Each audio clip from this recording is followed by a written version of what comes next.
शिव कृपा से, बाबा देवादिदेव महादेव की करुणा से 7 दिवसीय शिव महापुराण की कथा माँ छिपरा के पावन तट पर पुनीत पावन बैसाख का ये पावन महीना आप और हम माँ छिपरा के जल में गोता लगाते हुए, डुबकी लगाते हुए बाबा महाकाल राजा के चरणारविंद का रस तत्व ग्रहण करते हुए यह पावन कथा का स्मरण कर रहे हैं। विक्रमादित्य राजा महाकाल शिव महापुराण की कथा अवंतिकापुरी की इस पावन धरा पर चल रही है।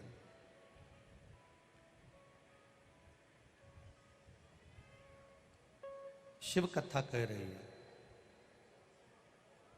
जिसका मूल सुख भगवान के पावन चरणारविंद का रसास्वादन ग्रहण करना है। प्रभु की कृपा होती है तब जाकर कहीं हम भगवान की अविरल भक्ति को प्राप्त कर पाते हैं।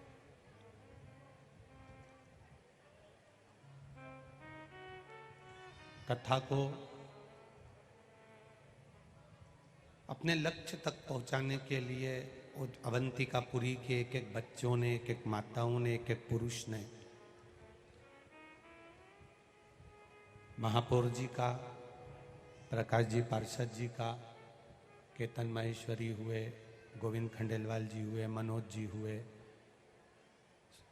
राजेश जी हुए, इन सभी के साथ में मिलकर इस पावन कथा का रस तत्व अवंतिकापुरी का एक आनंद प्रदान किया है। पहले भी कथा में कहा बहुत कठिन है मानव का देह,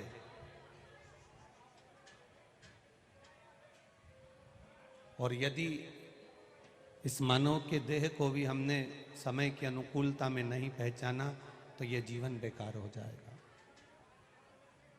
इसको पहचानना पड़ेगा, इसको जानना पड़ेगा।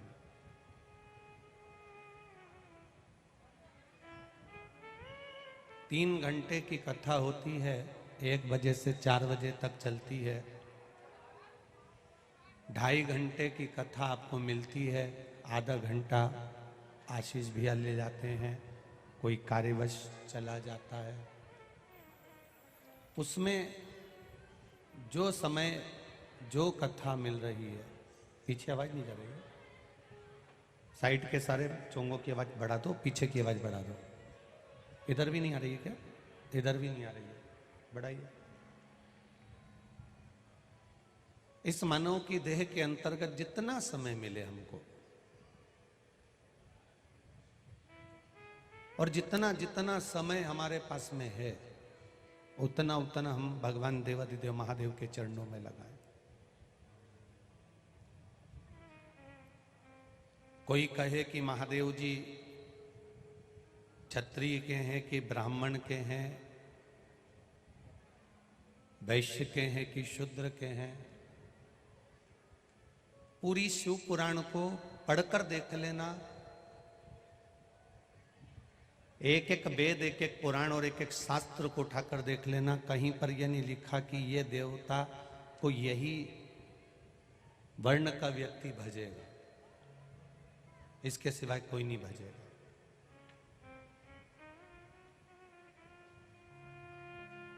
आप अपने नाम के आगे सरनेम लगाते हो कि मैं व्यास हूँ, मैं अग्रवाल हूँ, मैं महेश्वरी हूँ, या मैं ये हूँ, या मैं वो हूँ। किसी देवी देवता ने अपने नाम के आगे कोई सरनेम नहीं लगाया। राम जी ने क्षत्रिय में जन्म लेने के बाद ये नहीं लगाया कि राम सिंह, लगाया क्या? बोलते जाओ जम के, नहीं लगाया। भगवान कृष्ण ने चंद्रवंश में जन्म लिया तो उन्होंने ये नहीं लगाया कि कृष्ण यादव, लगाया क्या? भगवान परशुराम ने अवतार लिया तो उन्होंने ये नहीं लगाया कि परशुराम मैं ये लिख रहा हूं, या मैं ब्राह्मण लिख रहा हूं, या मैं लिख रहा हूं। हमारा धर्म हमारा शास्त्र, हमारा वेद, हमारा पुराण हमको कभी तोड़ना नहीं सिखाता। हमारा शास्त्र, हमारा पुराण, हमारा वेद ब्राह्मण, क्षत्रिय, वैश्य और शूद्र को एक जगह एकाग्रित करना बताता है, ये तोड़ना नहीं बताता।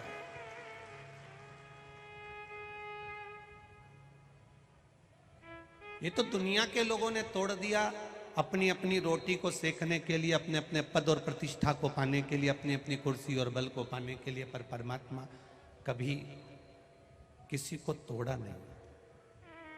अगर मेरे राम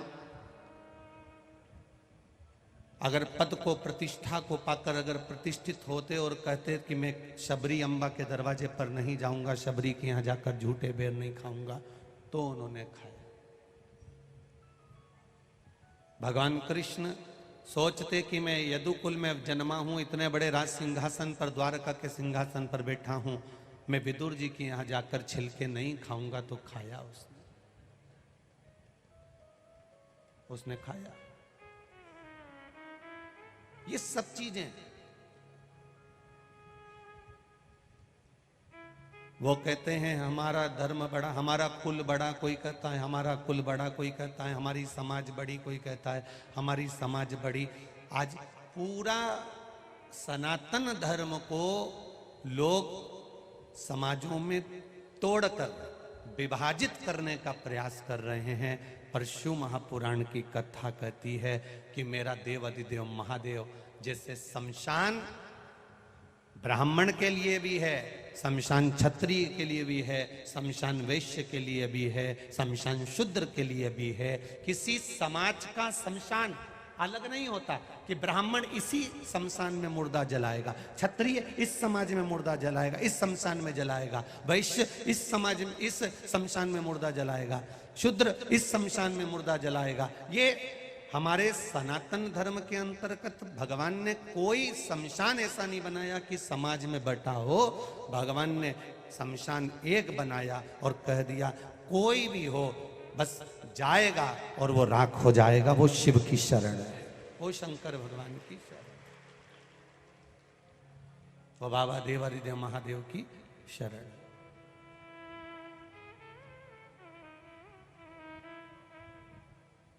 छिपरा के तट पर रामघाट बना है। कौन कौन गया है? गए हो? चलो रख लो। प्रयागराज में रामघाट बना है, कोई कौन कौन गया है? ठीक है रखो।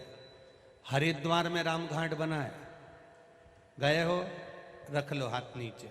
काशी में रामघाट बना है, गए हो? रखो। यमुना जी के तट पर मथुरा में रामघाट बना है, गए हो? रखो। प्रत्येक चित्रकूट चले जाओ, चाहे तुम अयोध्या चले जाओ, चाहे तुम प्रयागराज चले जाओ, चाहे तुम दुनिया की किसी भी तीर्थ स्थल पर चले जाओ, पंचवटी नासिक चले जाओ, वहां पर तुम्हें रामघाट मिलेगा। क्यों? राम जी के राज्य में, राम जी के राज्य में किसी समाज के लिए अलग अलग घाट नहीं बनाए गए थे। राम के राज्य में सब एक थे, इसलिए राम घाट बनाए गए थे कि सात जात का व्यक्ति जाए, ब्राह्मण भी जाए, क्षत्रिय भी जाए, वैश्य भी जाए, शूद्र भी जाए, सब एक जगह पर जाकर बैठ जाए, सब एक जगह पर जाकर भजन करें, सब एक जगह पर जाकर भगवान का नाम जाप करें। पर लोगों ने तोड़ दिया। ये उसी तरह से टूटा है जैसे गांव के लोगों ने मिलकर एक मंदिर बनवाया, सबने चंदा इकट्ठा करा, सबने पैसा लगाया और एक मंदिर का निर्माण करा। मंदिर का निर्माण कर कर विचार करा कि मूर्ति कौन सी रखें, तो किसी ने कहा राम जी की रख दो। राम जी की रखी तो कृष्ण वाला नहीं जाता, शिव वाला नहीं जाता, देवी जी वाला नहीं जाता, दत्त वाला नहीं जाता। गांव के लोगों ने विचार करा कि इतना बड़ा मंदिर बनवाया, इतना करोड़ों रुपए खर्च करा और गांव टूट गया। राम जी को ठंडा कर दिया, कृष्ण जी को बिठा दिया। अब केवल कृष्ण वाला मंदिर जाता है, बाकी का कोई नहीं जाता। उन्होंने कृष्ण भगवान को ठंडा कर दिया, शंकर जी को बिठा दिया। शिव जी को बिठाया तो केवल शिव पद्धति के लोग मंदिर जाने लगे। उन्होंने शंकर जी को ठंडा कर दिया, देवी जी को बिठा दिया, केवल देवी जी वाले मंदिर जाने लगे। एक एक देवता को बदल बदल कर देख लिया तो भी लोग टूटे हुए थे। तब उन्होंने मंदिर में ताला लगा दिया, मूर्ति को ठंडा कर दिया, ताला लगाकर किसी संत की प्रतीक्षा करी और कोई अड़भंग संत उनके गांव में आए और उन्होंने कहा, महाराज जी, हमने 7 जात के लोगों ने मिलकर, पूरे गांव के एक एक व्यक्ति ने मिलकर, सभी समाज ने मिलकर एक मंदिर बनवाया था। उसमें हमने राम जी को बिठाया तो राम वाला जाए, कृष्ण को बिठाया तो कृष्ण वाला जाए। उसमें जिस देवता को बिठाते हैं बस केवल वही, बाहर की आवाज अंदर आ रही है, उसका ध्यान दें, केवल वही लोग मंदिर में जा रहे हैं। 7 जात का आदमी एक साथ मंदिर में जाए, ऐसा कुछ बता दीजिए। महाराज जी ने कहा, मंदिर कहाँ है? वो रहा, हमने ताला लगा दिया। अच्छा, एक काम करो, संत बोले मंदिर तोड़वाकर होटल बना दो। 7 जात का आदमी एक जगह खाना पसंद करता है, पर 7 जात का आदमी एक जगह बैठकर भजन करना पसंद नहीं करता। इतना तोड़ दिया हमारे सनातन धर्म को, इतना तोड़ा जा रहा है, इतना तोड़ा जा रहा है, हमारे सनातन धर्म को इतना तोड़ा जा रहा है। कोई अपना पंथ चलाता है तो इस देवता को बुरा बता देता है, कोई अपना पंथ, बाहर की आवाज अंदर आ रही है बाबू, कोई अपना पंथ चलाता है तो इस देवता को अलग बता देता है, कोई अपना पंथ चलाता है तो इस देवता को गलत बता देता है। बस हमारे सनातन धर्म को जब देखो, जब लोगों ने तोड़ने का प्रयास करा,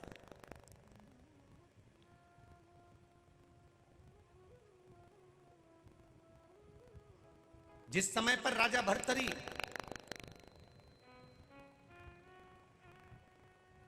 आपको कथा के पहले दिन कहा था, जोरू और जमीन बदल देती है इंसान।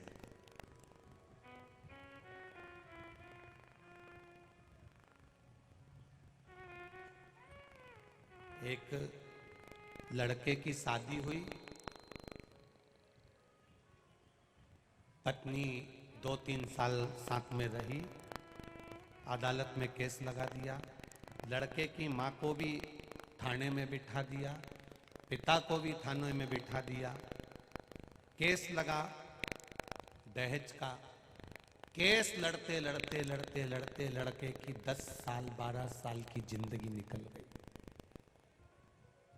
ईमानदारी से बोलना, उस लड़के की 12 साल जिंदगी निकल गई और जिंदगी निकलने के बाद अब उस लड़के से कोई कहे कि केस पूरा समाप्त हो गया, अब तुम शादी कर लो, तो लड़का कहता है, रहने दो, एक जो करी वही बहुत थी। अर्थात बदल गया,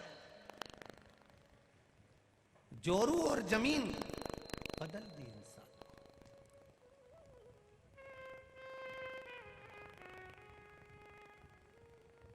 एक छोटे से जमीन के टुकड़े के लिए इतनी हवानियत हो जाती है कि लोग कुल्हाड़ी लेकर एक दूसरे का शीश काट देते हैं।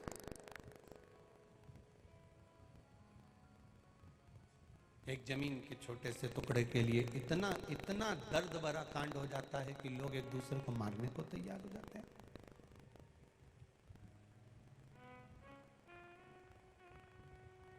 और लेकर कितनी गया, जितने पर सोता था उतनी भी पूरी नहीं लेकर गया और लड़ रहा, जोरू और जमीन। कहा राजा भर्तरी अपनी धर्म पत्नी से धोखा खा गए थे और धोखा खाने के बाद उनकी बहन ने संभाला और बहन ने संभाल कर कहा राजा भर्तरी से, रोने से मतलब नहीं है, किसी सदगुरु की शरणागति ग्रहण कर ले।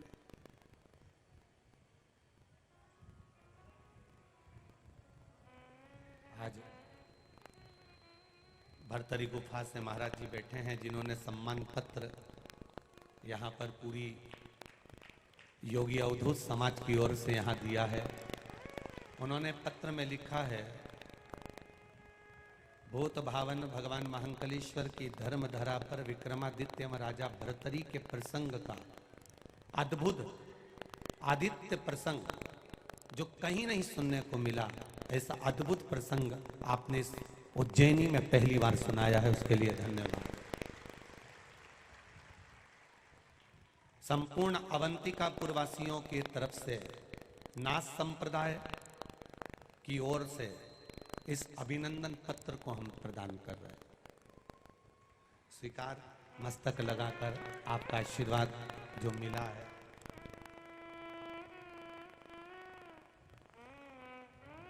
राजा भर्तरी से बहन कह रही है, क्यों रोते हो, किसी गुरु की शरण जाकर बैठो। गुरु बहुत सोच समझकर बनाना जिंदगी में बहुत कठिन है, गुरु बनाना। आज के जमाने में तो गुरु भी मिल जाते हैं, ढेर कर देते हैं। गुरु फिरे बाजार में हमसे दीक्षा ले, नरक पड़ो चाहे स्वर्ग जाओ, पर लिफाफा हम ही को दे। आज के गुरु आपको मिलेंगे, वो कहेंगे माल हमको दे दो, तुम स्वर्ग जाओ चाहे नरक जाओ, गुरु को कोई फर्क नहीं पड़ता, कोई फर्क नहीं। पीछे आवाज नहीं जा रही है बाबू, चिल्ला चोट हो रही, देखिए पीछे के चोंगे बढ़ा के रखो आप। गुरु फिरे बाजार में हमसे दीक्षा ले, नरक पड़ो चाहे स्वर्ग जाओ, हम ही को लिफाफा दो। ये गया। आप भगवान की अविरल भक्ति में डूबो, भगवान के भजन में डूबो, भगवान के स्मरण में डूबो, भगवान की विरल भक्ति में डूबिए। और डूबते डूबते गुरु भी ऐसा मिलना चाहिए जो भगवान की भक्ति में तुमको डुबो दे।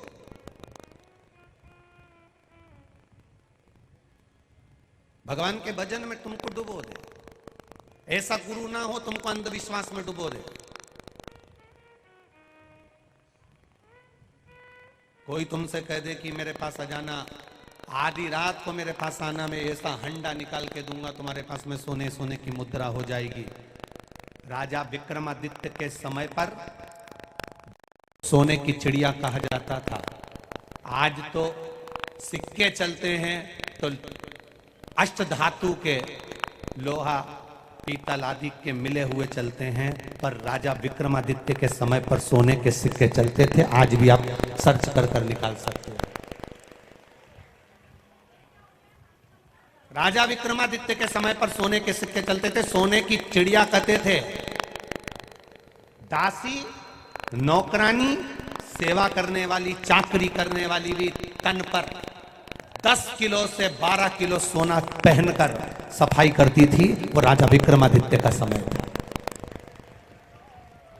इस अभिमान में मत जीना कि मेरे पास में 4 सोने की चेन है, मेरे पास 4 अंगूठी है, एक लंबा सा मंगलसूत्र 12 कली का है, हाथ में चूड़ा है, पांव में पायल है। ये सोचकर अहंकार में मत जीना कि तुम्हारे पास इतना सोना है। राजा विक्रमादित्य के समय पर एक नौकरानी के पास में 12 किलो सोना होता था, जो तन पर पहनकर चलती थी, जो तन पर धारण कर चलती थी।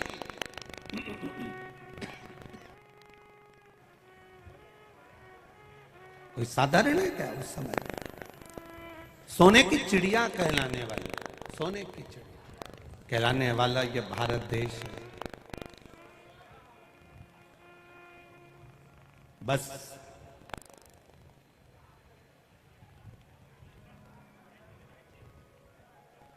एक चीज का अंदाजा रखना,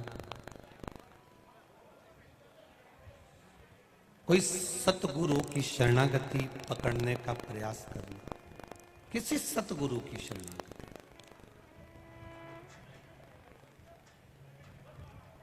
और जब हम किसी संत सतगुरु की शरणागति ग्रहण करें तो वो श्रेष्ठ हो।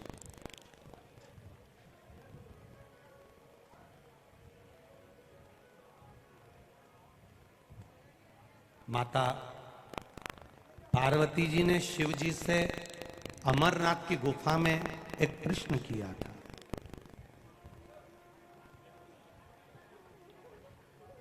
आप मुझे कथा सुनाएंगे, मैं आपके मुख से कथा सुनूंगी, मैं श्रोता बनूंगी, आप वक्ता बनोगे। मैं श्रोता हूं, आप वक्ता हो। शिव जी आप कथा सुना रहे हो, भोलेनाथ जी आप कथा कह रहे हो, आप वक्ता हो, मैं श्रोता हूं।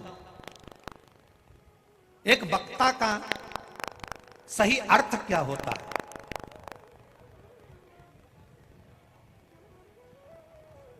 एक वक्ता का सही अर्थ क्या है? केवल कथा कहना, केवल कथा बोलना, केवल प्रवचन करना, केवल कथा कह देना?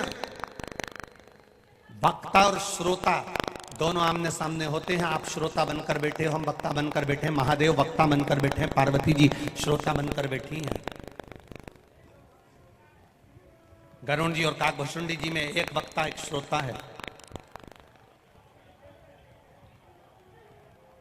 एक वक्ता और एक श्रोता, ये दोनों आमने सामने हैं, वक्ता और श्रोता।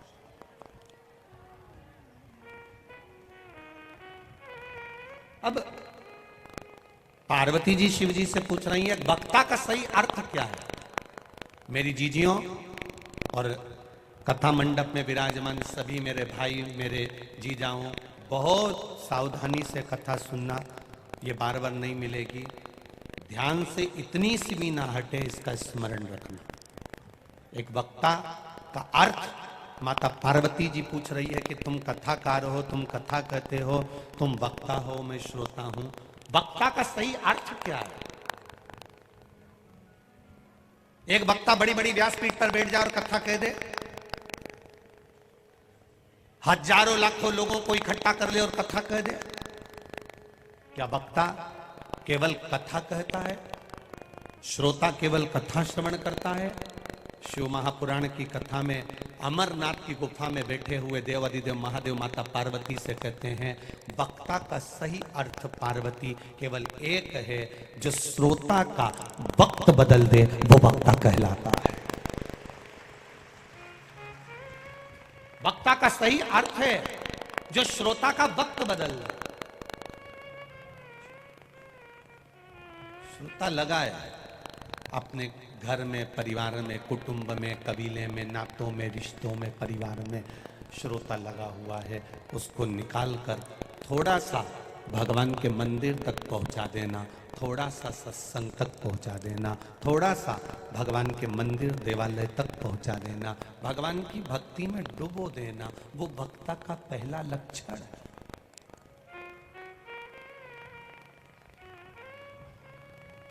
जो वक्ता तुमसे कहे मेरे पास में आओ, मैं तुम्हारा भाग्य बना दूंगा, जो वक्ता तुम्हारे से कहे कि मेरे पास बैठो, मैं तुम्हारी किस्मत बना दूंगा, जो वक्ता तुमसे कहे मेरे पास आकर बैठो, मैं तुम्हारा जीवन बना दूंगा, जो वक्ता तुमसे कहे मेरे आश्रम में आओ, मेरे पास आओ, मेरे दरवाजे पर आओ, मैं तुम्हारी जिंदगी बना दूंगा, वो वक्ता नहीं हो सकता, वो केवल लुटेरा ही हो सकता है। वो वक्ता नहीं हो सकता। वक्ता वो होगा जो आपको परमात्मा की चौखट तक भेज देगा। वक्ता वो होगा जो आपको भगवान की अविरल भक्ति में डुबाने का प्रयास करेगा। शंकर जी पार्वती से कर रहे हैं, पार्वती एक वक्ता का सही लक्षण होता है जो व्यक्ति के जीवन को बदल दे, जो व्यक्ति के वक्त को बदल दे, जो जीवन में उसके उलझनों को बदल कर परमात्मा की शरणागति तक पहुंचा दे। अपने दरवाजे पर नहीं, अपने घर पर नहीं, अपने द्वार पर नहीं, अपनी चौखट पर नहीं, वक्ता भगवान के मंदिर तक पहुंचा दे, वो वक्ता की श्रेष्ठता होती है। मेरे भोलेनाथ जी ने पार्वती को कथा कहते कहते ये नहीं कहा भक्तों से कि तुम मेरे पास आकर बैठना। शिव जी ने किसी श्रोता से ये नहीं कहा कि मेरे पास आकर बैठना। शंकर जी ने केवल इतना कहा कि परमात्मा के दरवाजे पर बैठो, भजन करो, कीर्तन करो, स्मरण करो, मंत्र जाप करो। बीमा कब तक मिलता है? अरे बोलो बोलो, तुम्हारा हाथ थर थर कांपे, 85 और 90 साल की उम्र हो जाए और बीमे वाले को बुला कर कहना मेरा बीमे का फॉर्म भर दे।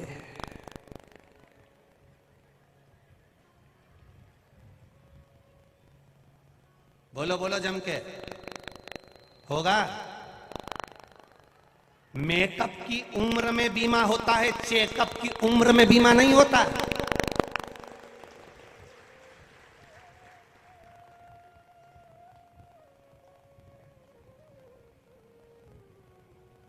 बीमा किसका होता है? साहब बच्चों का बीमा करवा लो, साहब जवानी चल रही बीमा करवा लो, साहब अभी तो हाथ पैर चल रहा है बीमा करवा लो, साहब अभी तो कमाई चल रही है बीमा करवा लो। मेकअप की उम्र में बीमा होगा, चेकअप की उम्र में बीमा नहीं होगा। रिजी जी बहुत कठिन है चेकअप की उम्र में बीमा करवाना। 85 साल 90 साल महाराज जी 80 85 90 साल में बीमा नहीं होता। उज्जैन में हो जाता हो तो बात दूसरी है, हमारे उधर तो नहीं होता। 90 साल का व्यक्ति 80 साल का व्यक्ति मरने जा रहा है और उसका बीमा करवा के बीमा कंपनी को डूबना थोड़ी ना है। मेकअप की उम्र में बीमा होगा, चेकअप की उम्र में नहीं होगा। ध्यान देना, जब चेकअप की उम्र में बीमा नहीं होता, चेकअप की उम्र में बीमा नहीं होता तो चेकअप की उम्र में भजन कैसे कर पाओगे रे? स्मरण कैसे करवाओ? हाथ थर थर कांपेगा और परिवार से कहेगी मुझे मिश्रा जी की कथा हो रही, बरनागर रोड छोड़िया, छोरा इतना चतुर शमशान छोड़ी आया। अब थर थर कांपे। और अगर मेकअप की उम्र होती ना और तुम कह देती दुकान बाद में जाना, तैयार होके बैठी और कह दे दुकान बाद में, पहले मुझे बरनागर रोड छोड़ के आओ, तो वो तुमको देख के तो हरसिद्धि भी ले जाए, न भेरू जी भी ले जाए, न चिंतामण भी ले जाए, 3-4 मंदिर घुमाता हुआ सेल्फी खिंचवाता खिंचवाता तब बरनागर रोड के लेके जाए, और बरनागर रोड ले जाए तो अपनी शान सत्ता भी दिखाए दरवाजे पे। जाने नहीं मारे मेरी लुगाई, तो वो खड़े हुए दरवाजे के द्वारपालों ने भी कह दिया थारी लुगाई। हमने कब का मारी लुगाई, हमने कब कही थारी, हम थोड़ी ना कह रहे कि मारी। अंदर जाने दो, जाने दो, अंदर अंदर नहीं जान देंगे। बुलाओ वो महापौर जी के, बुलाओ वो पार्षद जी के। तो अब कोई महापौर जी से कहे कि पार्षद जी से कहे कि तुम हमारी लुगाई के अंदर वहां ले आके बिठाओ, तो महापौर जी और पार्षद जी भी कहेंगे ये कथा हम नहीं करवा रहे, ये तो महाकाल राजा करवा रहा है। ये कथा ना सियोर वाला महाराज करवा रहा है, ना समिति करवा रही है, ना जजमान करवा रहे हैं, ना महापौर जी करवा रहे, ना पार्षद करा रहे, ना कोई संसार के मनुष्य की सामर्थ्यता है कि वो भगवान का नाम उच्चारण करवा सके। ये तो महाकाल की इच्छा बिना तो कोई उज्जैन में पांव नहीं रखता, तो कथा भी वही करवा रहा। उज्जैन में महाकाल की इच्छा बिना पत्ता नहीं हिलता। देवास की देवास से उधर निकल जाएगा, नागदा की नागदा से निकल जाएगा, बरनागर की बरनागर से निकल जाएगा, उन्हेल से निकल जाएगा, इंदौर की इंदौर से निकल जाएगा, सांवेर तक आकर निकल जाएगा, पर उज्जैन की बॉर्डर में वही प्रवेश करता है जिसको मेरा महाकाल चाहता है।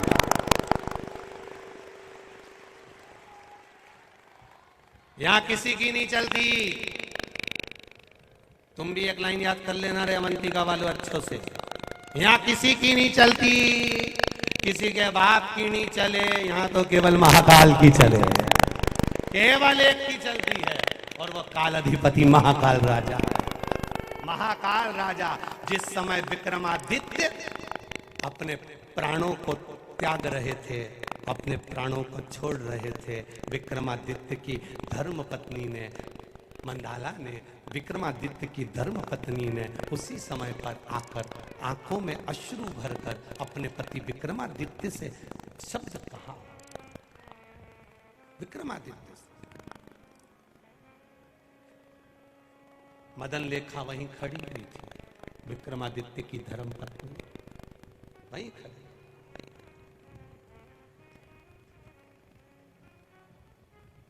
पूछ रही है आपने ये सनातन धर्म की रक्षा कर कर, सनातन धर्म को जागृत कर कर एक एक सनातनियों को इस भारत की भूमि पर स्थापित करा है। आप चले जाओगे तो आपकी नगरी का राजा कौन रहेगा? कौन संभालेगा आपकी इस अवंतिकापुरी को? कौन संभालेगा इस सनातन धर्म को? कौन संभालेगा एक एक सनातनी को? तब विक्रमादित्य ने उसी समय पर एक बेलपत्री को हाथ में लेकर अपने सामने बस इतना ही कहा, महादेव महादेव महादेव। सम्मुख में महादेव की वाणी हो गई, बोल विक्रमादित्य क्या चाहिए? विक्रमादित्य कहते हैं आगे का राज्य आपको संभालना देना।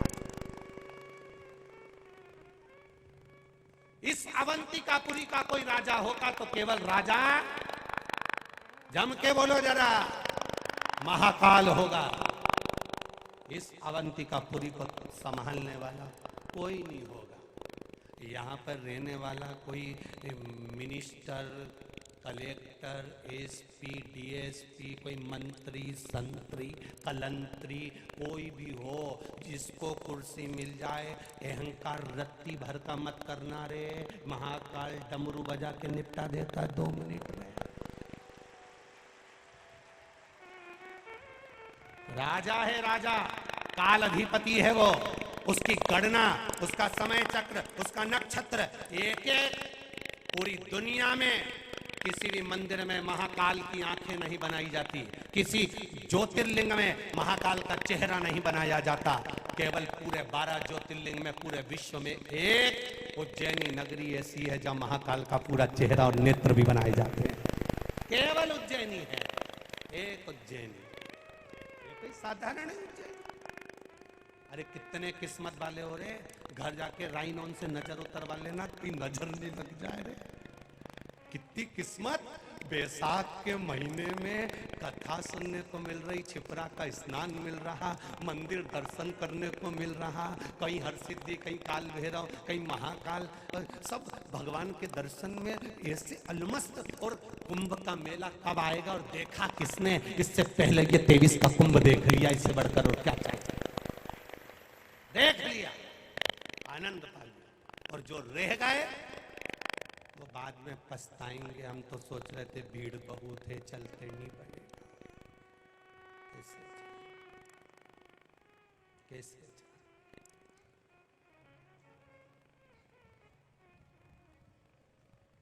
जैसे कथा स्थल दूर है, वैसे ही उसका मार्ग भी बहुत दूर है। फिर वो कैसे आऊं रे सांवरिया तारी गोकुल बड़ी दूर। उसी तरह ये कथा स्थल भी बड़ी दूर है। कैसे आऊं रे महाकाल तेरी उज्जैन नगरी बड़ी दूर। धीरे धीरे चलूं तो कमर और झटपट चलूं तो झलकाए दूर नगरी बड़ी दूर। तो बीमा कब करवाओगे? अरे बोलो तो, तुम तो हंस दिए रे। मेकअप में कि चेकअप में हैं? बस बीमा मेकअप में, चेकअप में बीमे का कोई लाभ नहीं है और बीमा कंपनी करती भी नहीं है। अब बुढ़ापे में तुम कह दो कि मुझे कथा में छोड़िए, कोई नहीं छोड़ेगा। ये पावड़ा चले, हाथ चले, आंखों से सब सब टिपे दिखाई दे, कानों से सब सुनाई दे, मुंडा से बोलता बढ़े, सोफा सेट बढ़िया, तब तक चना खा लो, खूब खा। शरीर अच्छा, किसी से मत कहना कि मुझे कथा में छोड़ गया। शरीर अच्छा, पल्लू में रुपया भरा है, 10 रुपए निकालो, 20 रुपए निकाला, ऑटो में बैठी, मैं तो चली। परिवार वाले बोले कहाँ जा रही? तो कह देना मीराबाई भी बोली थी, मैं तो चली वृंदावन राणा, मेरे तो भाग जगे, तेरे महल में आग लगे। अपने धीरे धीरे धीरे धीरे जब बुढ़ापा आते जाता है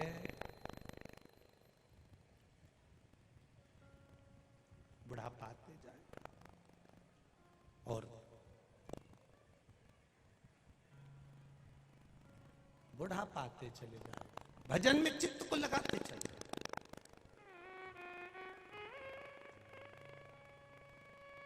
कहा राजा भर्तहरि स्वयं अपनी बहन से कह रहे हैं अब मैं कहां जाऊं, मेरे को बहुत धोखा मिला है, बहुत धोखा मिला। बहन कहती है इसको धोखा नहीं कहते, इसको धक्का मारकर भगवान की शरणागति में जाना कहते हैं। ठोकर लगती है, दो चीजें मालूम पड़ती है कि रास्ता कैसा है और संभालने वाले अपने को हाथ कितने हैं।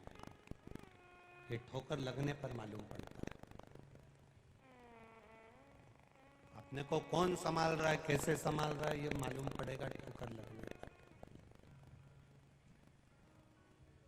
शिव महापुराण की कथा कहती है भाई बहन को, पिता पुत्री को, सेठ तिजोरी को कभी अकेली नहीं छोड़ना चाहिए, वरना तुरंत गायब हो सकते हैं।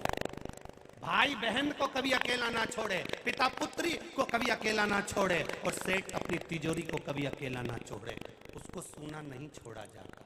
बहन भाई को कहीं सुनी जगह पर नहीं छोड़ता, पिता अपनी पुत्री को सुनी जगह पर।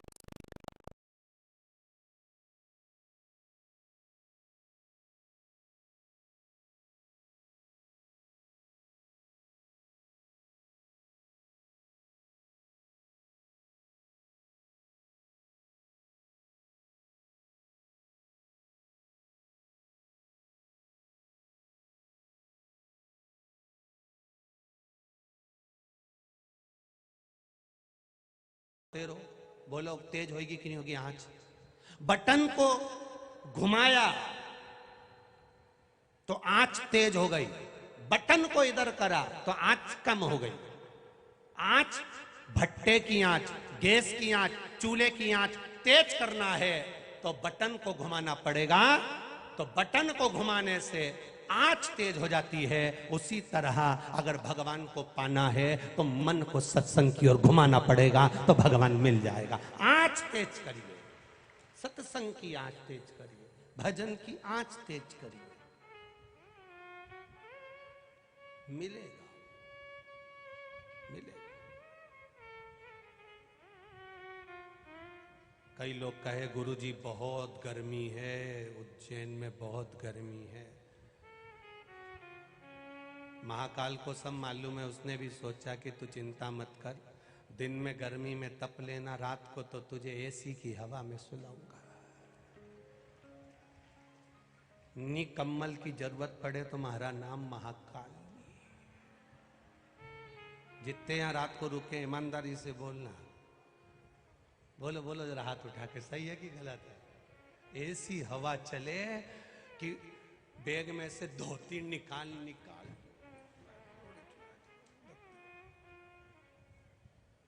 और 3 दिन कथा को हो गए, ये चौथा दिन है। 3 दिन में मेरा कालाधिपति ना जाने कहां से छाया भेज देता है। 3 घंटे के लिए कथा सुनते हैं लोग, आनंद पाते। 3 दिन से तुम लोग भी देख रहे होगे, लगातार सब लगे। और माताएं तो इतनी समझदार आजकल की कथा सुनने वाली, मेरी जीजियां और ये मेरे जीजा होन इतने समझदार हो गए। घर से चलते हैं तो एक बेडशीट, एक धोती एक्स्ट्रा लेकर चलते हैं। उनको मालूम है कथा में अगर पंडाल में जगह नहीं मिलेगी तो कहीं से भी 4 लकड़ी तोड़कर तंबू लगा के और बैठ जाएंगे। तो ये चतुर हो गए आजकल, इतने चतुर। हमें तो कभी कभी लगता है आने वाले समय में ये इतने चतुर हो गए कि घर से आटा चावल दाल भी लेके चलेंगे, कहीं खेत मिल जाए ना टिक्कड़ से। अच्छा, इतने चतुर है, बहुत धन्य है आपकी भक्ति, धन्य है। प्रणाम आपके चरणों को नमन, दंडवत साष्टांग आपकी चित्त वृत्ति को नमन करता हूं। वह कहां राजा भर्तहरि की बहन कह रही है, कहां अपने चित्त को उलझा रहा भैया, कहां अपने चित्त को ले जा रहा है? राजपाट छोड़, धोखा मिल गया कोई बात नहीं, भगवान के भजन का मौका मिला है, धोखा नहीं, भजन का मौका मिला है। कर भजन। ये धोखा नहीं है, भजन का मौका।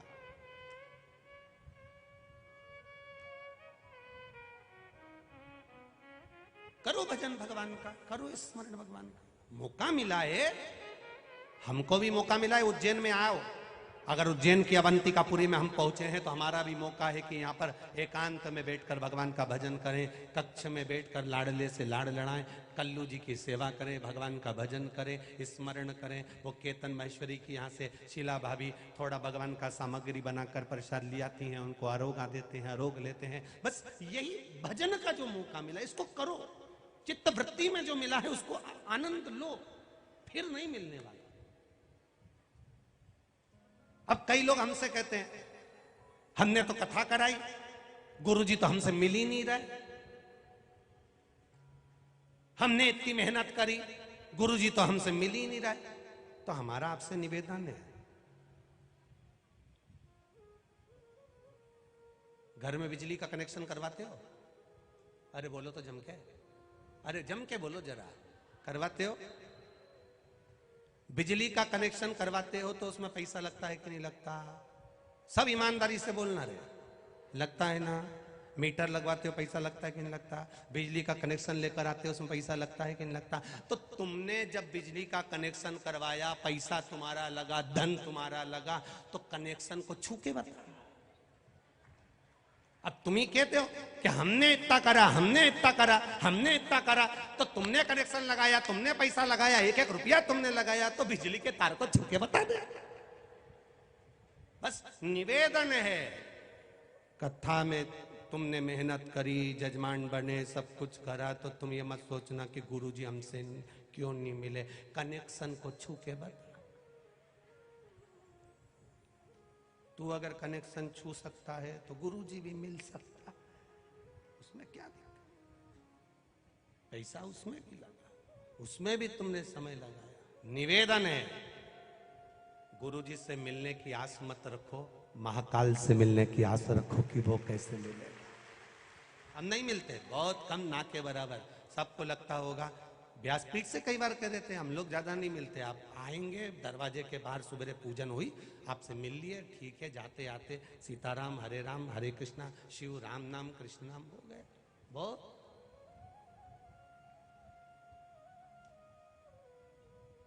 और तुमसे मिल भी लेंगे तो हमें कौन सा आने वाले समय में चुनाव लड़ना है जो तुम्हारी जी हजूरी करे? जिसके पास जाना है 2 क्षण बैठना है, जिसके पास बैठकर भजन करना है, उस महाकाल को जपेंगे, राम नाम कृष्ण जपेंगे तो पार उतर जाए। कहा जपना? भजन करो, स्मरण करो, कीर्तन करो, मंत्र जाप करो, नाम जाप करो, और जितना कर सकते हो उतना करो। कुएं को खोदोगे तो पहले मिट्टी निकलेगी, कुएं को खोदोगे मुरम निकलेगी, कुएं को खोदोगे पत्थर निकलेगा। खोदते जाओ, खोदते जाओ, खोदते जाओ। लोग कहेंगे पानी नहीं निकलेगा। अगर तुम्हारी मेहनत पक्की है, तुम्हारा कर्म पक्का है, और तुमने गीता के अनुसार भगवान कृष्ण कहते हैं कर्म किए जाना, फल की इच्छा मत रखना, तो मेहनत करे जा। मिट्टी निकली, मुरम निकली, पत्थर निकला, तो पानी भी जरूर निकलेगा। मेहनत से पीछे मत हटना, पानी निकलेगा, ये निश्चित है। मेहनत तो करो। किसी ने कह दिया अब पानी नहीं निकलेगा, ये तो हमारा पक्का जजमेंट कह रहा है, ये पत्थर में पानी नहीं निकल सकता। अब पत्थर आ गया, अब पानी नहीं निकलेगा। अगर मेहनत करी जाए, खोदा जाए, खोदा जाए, खोदा जाए, खोदा जाए, पानी निकलेगा जरूर, मिलेगा। राजा भर्तरी ने अपनी बहन से पूछा, मैं गुरु किसको बनाऊं? आज के जमाने में गुरु बनाना भी तो एक टेंशन का विषय है, किसको बनाए गुरु? ढूंढने निकले। राजा परीक्षित को मालूम था 7 दिन बाद प्राण छूटने वाले हैं। 350 ऋषि मिले राजा परीक्षित को। कोई के मैं यज्ञ कराऊंगा, कोई के मैं अनुष्ठान कराऊंगा, कोई के मैं ये कराऊंगा। राजन हमारे पास बैठो, 7 दिन बचे हैं तुम्हारे पास। राजा एक के पास नहीं रुका। आखिरी में 350 ऋषि जब पूरे हो गए तब 351वें नंबर का ऋषि मिले थे श्री सुखदेव जी महाराज, जिन्होंने ये नहीं कहा कि मैं अनुष्ठान कराऊंगा कि ये कराऊंगा। उन्होंने कहा सुन राजन, ये बड़ का पेड़ है, गंगा का तट है, बट वृक्ष की छांव में बैठ जा, मैं तुझे श्रीमद् भागवत कथा सुनाऊंगा। तू अगर दिल से सुन लेगा तो मैं ये नहीं कहता कि तू मरेगा नहीं, मरेगा तो सही पक्का है, पर तुझे मरने का भान नहीं होगा। हम इंजेक्शन अपने बच्चे को उसी हॉस्पिटल में लगवाते हैं और पूछ के लगवाते हैं। क्यों? आज हॉस्पिटल में वो सिस्टर नहीं दिख रही। कौन सी सिस्टर? वो विनीता जीजी थी ना, जो इंजेक्शन लगाती थी। तुम्हें मालूम है विनीता जीजी तुम्हें पहचानती है, तुम्हारे को जानती है, इसलिए इंजेक्शन वो अपने हाथ से जब लगाती है तो धीरे धीरे लगा देती है, दर्द नहीं होता। इसीलिए भगवान की कथा सुनने के बाद अगर किसी के प्राण भी छूटते हैं तो जाने का दर्द नहीं होता, उसको पाने की उमंगता होती है, उसको पाने की उमंगता होती है।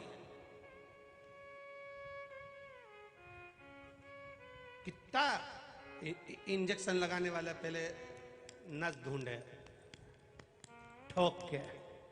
गुरु और इंजेक्शन लगाने वाले दोनों एक जैसे होते हैं। गुरु भी पहले ठोक लेता है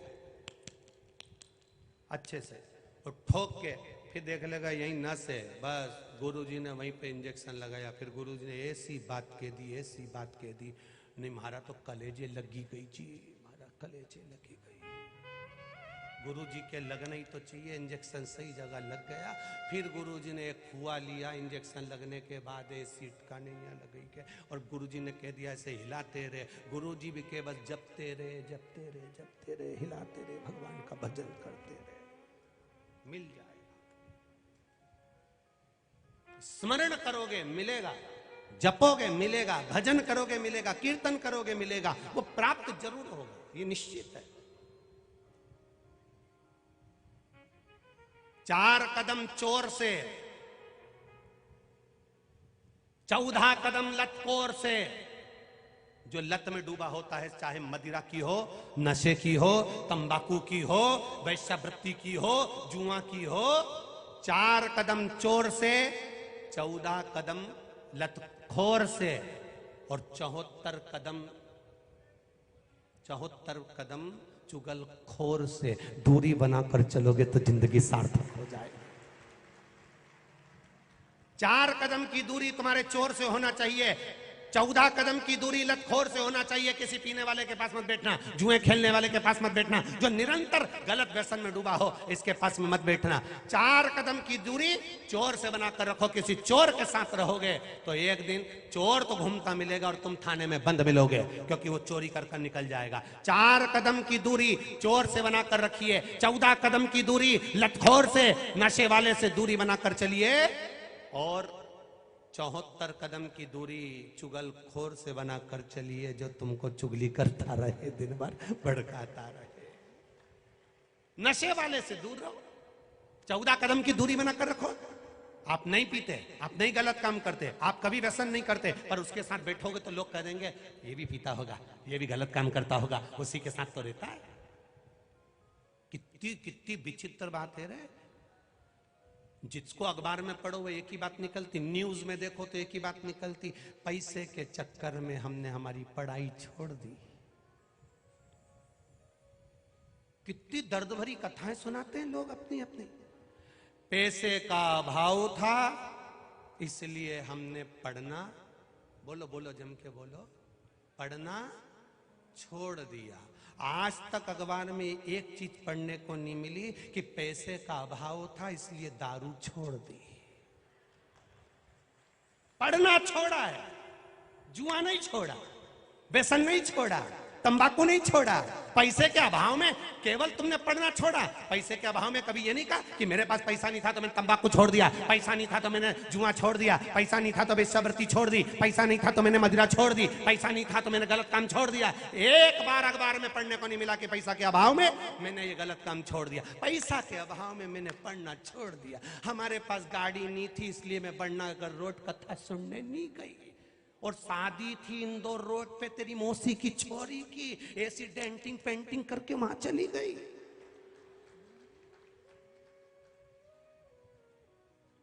तो के वो रिश्तेदार, तो भोलेनाथ जी ने भी कह दिया आवा मेरे द्वार, अब आ तू।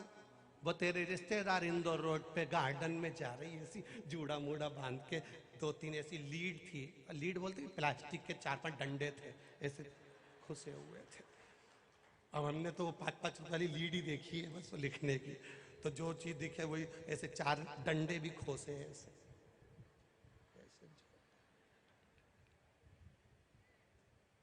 और चलिए, और मैं इतनी खुश होके मिल रही, इतनी खुश होके मिल रही, इतनी खुश होके मिल रही, और यहाँ कथा में आई तो 50 बार सोच रही, इतनी भीड़ है, हमको सही से कोई ने व्यवस्था तो दी नहीं। हमने तो कार्यकर्ता में नाम भी लिखाया था, तो कार्यकर्ता में नाम लिखाया था, कथा सुनने में थोड़ी ना लिखाया था। हमें तो कोई ने कहा ही नहीं, हमें तो किसी ने कहा ही नहीं, हमें तो किसी ने कहा ही नहीं। बस शादी में किसने कहा था कि तू गुलाब जामुन खा? एक बार भी कोई बोला कि गुलाब जामुन खाओ? आओ साहब मीठा लीजिए, आओ साहब नमकीन लीजिए। केवल दरवाजे पे खड़े थे तुमको देखने के लिए कि लिफाफा लाई कि नहीं लाई, और तुम्हारे ऊपर थोड़ी ना ध्यान था, वो तो तुम्हारे हाथ को देख रही थी गिफ्ट क्या लाई थी।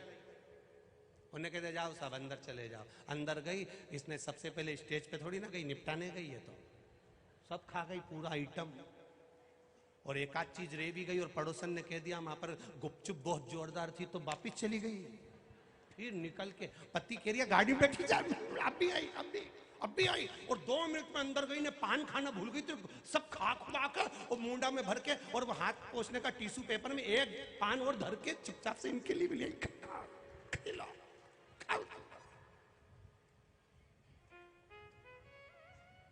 भजन में जाओ, सत्संग में जाओ, संकीर्तन में जाओ, भगवान के स्मरण में जाओ, कथा में जाओ, वहां कोई गलती मत देखना, वहां पर तो केवल भगवान का भजन देखना कि भजन क्या है, स्मरण क्या है, संकीर्तन क्या है, मंत्र जाप क्या है, नाम जाप क्या है, भगवान की स्मरण कितना करना है। मैं क्यों आई हूं कथा में, क्यों आकर बैठी हूं, क्यों वैशाख के महीने में महादेव ने ये कथा रख दी, क्यों महादेव ने ये शिव पुराण यहाँ रख दी। भगवान से प्रार्थना करना, कुछ तो होगा। मेरे अवंतिकापुरी की एक एक माताएं इस कथा का इंतजार कर रही थी कि कब कथा हो, कब हमारी अवंतिकापुरी में शिव पुराण की कथा। एक एक माता अवंतिकापुरी की, उज्जैन नगर की एक एक बहन, एक एक बच्चा, एक एक बूढ़ा, एक एक नारी, एक एक पुरुष इस अवंतिकापुरी का इंतजार कर कर बैठा था, कब हमारी अवंतिकापुरी उज्जैनी में कथा हो, कब उज्जैनी में कथा हो, कब उज्जैनी में कथा हो। और धन्य है उज्जैन वालों, आपके चरणों को नमन करता हूँ, प्रणाम करता हूँ। आपकी भक्ति इतनी प्रबल है, इतनी प्रबल। दिन में प्रशासन सामान, आटा चावल दाल शक्कर तुम दान करने का लाते हो, गाड़ियां नहीं आने देते, तो अवंतिकापुरी के लोगों को धन्यवाद देता हूँ। वो आधी रात को आकर भंडार गृह में डालकर आटा चावल चले जाते हैं। धन्य है रे उज्जैनी वासियों, धन्य। नमन करता हूं आपकी श्रद्धा को और विश्वास को। लोग कहते हैं तीर्थ में रहने वाले इतना दान नहीं करते, मैं कहता हूं मेरी अवंतिका में आकर देखिए कि अवंतिकापुर वाले कैसे दान करते हैं, कैसे दान करते हैं। दिन में प्रशासन अंदर नहीं आने देता, आटा चावल दाल शक्कर कुछ भी दान करने का लाते हो, भंडारे में देने का लाते हो, नहीं आने देता, क्योंकि उनका भी नियम है कि गाड़ी अंदर जाएगी, तकलीफ होगी, कष्ट होगा, तो नहीं आने देते, उनका भी नियम ठीक है, उसमें गलत कुछ नहीं। तो अवंतिकापुर के लोग आधी रात को आकर गाड़ी में लेकर आकर भंडारे में डालकर चले जाते हैं। ऐसा प्रेम, ऐसी करुणा, ये आंजना समाज का, ये आंजना परिवार की ये जमीन, उनने कह दिया एक आलू की बोरी बाजार से मत लाना, सारी आलू की बोरी हमारे यहाँ कैसे जाएगी। ये दान है, ये पुण्य है, ये सत्कर्म है, ये पुण्याई है। कोई रोटियां बनाकर भेज रहा, कोई दलिया बनाकर भेज रहा, कोई खिचड़ी बनाकर भेज रहा। कितना कितना भजन महापौर जी, इस अवंतिका नगरी का साधुवाद है, बहुत बहुत साधुवाद। और वास्तव में इस नगरी के लोगों को मैं बहुत बहुत साधुवाद देता हूं कि आपकी भक्ति इससे ज्यादा कम नहीं होना चाहिए। भजन करें, साधुवाद, धन्यवाद है इस अवंतिकापुरी को, साधुवाद करो, भजन करो। और भजन बिना यहाँ रहना मना है, भजन बिना यहाँ खाना मना है। यहाँ रहो, भजन करो, कीर्तन करो, मंत्र जाप करो, स्मरण करो, मिलेगा। राजा भर्तरी ने पूछा, बहन गुरु कैसे मिलेगा? बहन गुरु कैसे मिलेगा? बहन कहती है, भैया 350 गुरु मिले थे राजा परीक्षित को, तो भी वो ढूंढ ढूंढ के थक गया, तब 351वें नंबर का गुरु मिला, सुखदेव जी महाराज। उसने कोई ना ढोंग, ना प्रपंच, ना अंधविश्वास, ना इधर ना उधर, कहीं नहीं भटकने दिया। उसने केवल एक ही काम करा कि तू जितना भजन करेगा, मैं ये नहीं कहूंगा कि तू मरेगा नहीं, मरना तो सबको है। संसार में ऐसा कौन जन्मा जो नहीं मरेगा? कहीं का गारंटी लेता हो तो हमको बता देना, हम भी चले जाएंगे उसके पास कि नहीं मरेंगे। मरना सबको है, सबको। सिकंदर गया, कहकर गया, मेरी यात्रा लेकर जाओ, मुझे मुर्दे को लेकर जाओ तो रास्ते में पैसा बिछा देना और मेरा हाथ अर्थी के बाहर कर देना। मेरी यात्रा लेकर जाओ तो मेरे हाकिम, मेरे डॉक्टर, मेरे वेद जिन्होंने मेरा इलाज करा, उनको मेरी अर्थी उठाकर लेकर जाने की आज्ञा कर देना। क्यों? क्योंकि मृत्यु सत्य है, मृत्यु सत्य है, ये सिकंदर कहता है। सत्य है मृत्यु।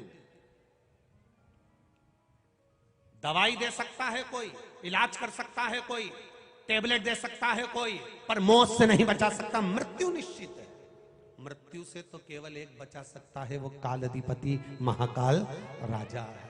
एक, वो कब पलटेगा, कब पलट, पत्र देखिए,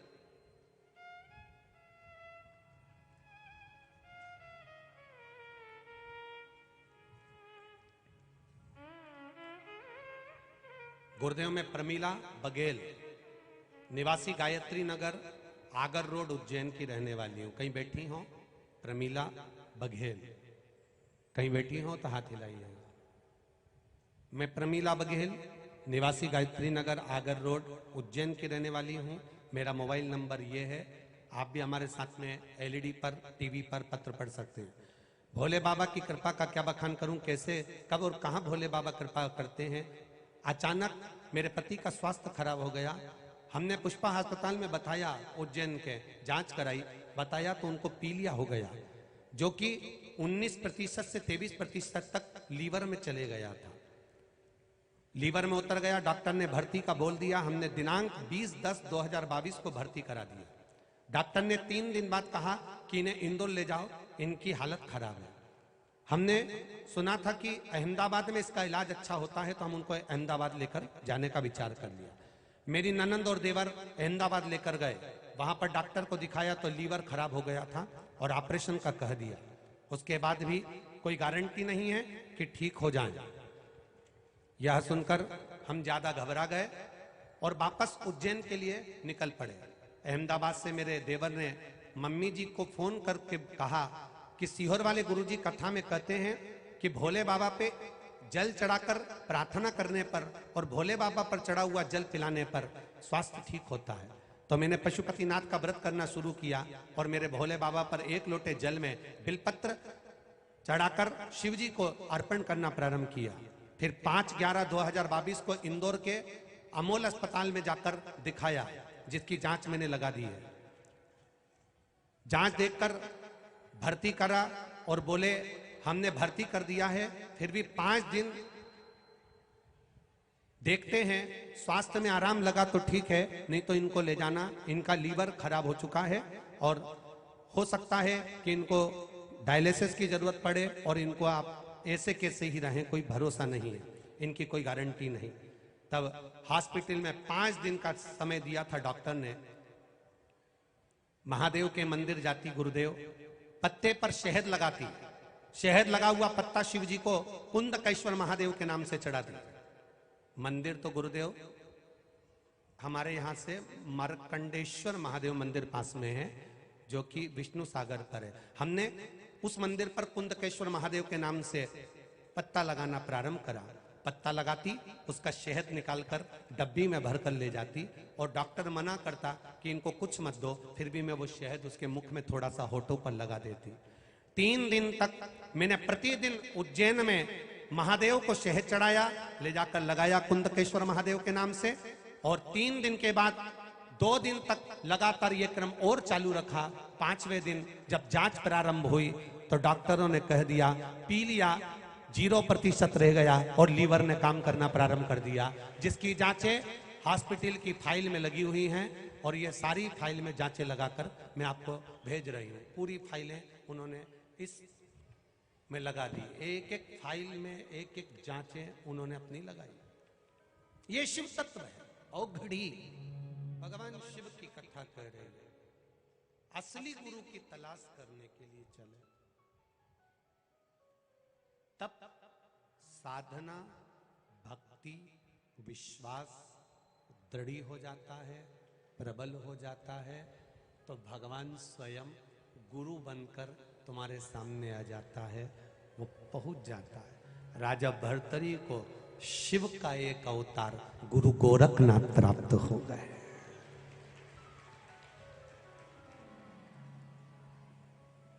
कौन से गुरु प्राप्त हुए? जम के बोलो जरा। गुरु गोरखनाथ। शिव का जो अवतार है, शंकर का जो स्वरूप है, संपूर्ण विश्व को ज्ञान देने के लिए, संपूर्ण विश्व को ज्ञान प्रदान करने के लिए, संपूर्ण विश्व का कल्याण करने के लिए राजा भर्तरी के सम्मुख में गुरु गोरखनाथ जी का सामने प्रागट्य हुआ, केवल ज्ञान को प्रदान करने के लिए, भक्ति में डुबोने के लिए। अब फिर वही वाली बात आ गई, वक्ता का मतलब होता है जो वक्त बदल दे। सही गुरु वही है जो आपके मार्ग को निश्चित कर दे और मंजिल तक पहुंचा।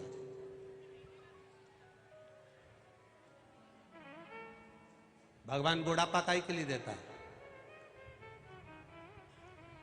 बोलो जम के बोलो जरा। ताने सुनने के लिए है? अरे बोलो तो री जी। भगवान ताने सुनने के लिए बुढ़ापा देता है कि कथा सुनने के लिए देता है? कथा सुनने के लिए। और अपन बुढ़ापे में सुनते क्या है? सबके ताने। बेटा आया कुछ बोलकर चले गया, बहू आई कुछ बोलकर चली गई, रिश्तेदार आए वो कुछ बोलकर चले गए, नातेदार आए वो कुछ बोलकर चले गए, कुटुंब वाले आए वो कुछ बोलकर चले गए। हमने सुना क्या? केवल ताने, केवल। पर शिव महापुराण की कथा कहती है, भगवान शिव का चरित्र कहता है, ये अवस्था, ये शरीर जो मिला है, बचपन गया जाने दो, जवानी गई जाने दो, अधेड़ी गई जाने दो, पर जो बुढ़ापा बचा है इसको ताने सुनने में मत निकालना। इस बुढ़ापे को भगवान की कथा सुनने में निकाल देना। जितना समय मिले उसको कथा में लगा। आस्था चैनल पर 1 बजे से 4 बजे तक कथा आती है, फेसबुक यूट्यूब पर भी लाइव चलती है। जितना समय मिले, 5 minute, 10 minute, 15 minute, 20 minute, 25 minute, 15 minute अगर सुन लोगे, उसमें से कुछ मिल जाएगा तो जिंदगी संवर जाए। एक पत्र किसी बहन ने लिखा है, उज्जैन से हेमा पवार।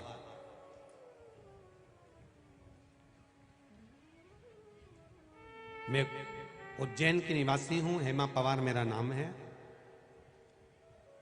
गुरुजी से निवेदन है, हम हमारे पार्षद जी और महापौर जी को धन्यवाद देना चाहते हैं, जिन्होंने इस सुंदर शिव महापुराण की कथा को यहां करवाकर अपने जीवन को सार्थक बना दिया।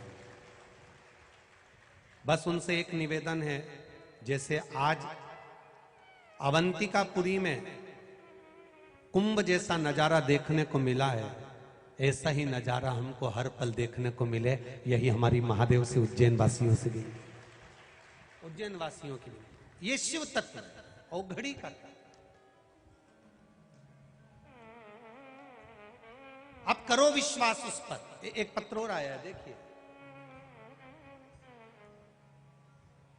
कृष्ण कुमार दुबे, पुत्र श्री विनोद जी दुबे, विंध्याचल मिर्जापुर उत्तर प्रदेश से आया।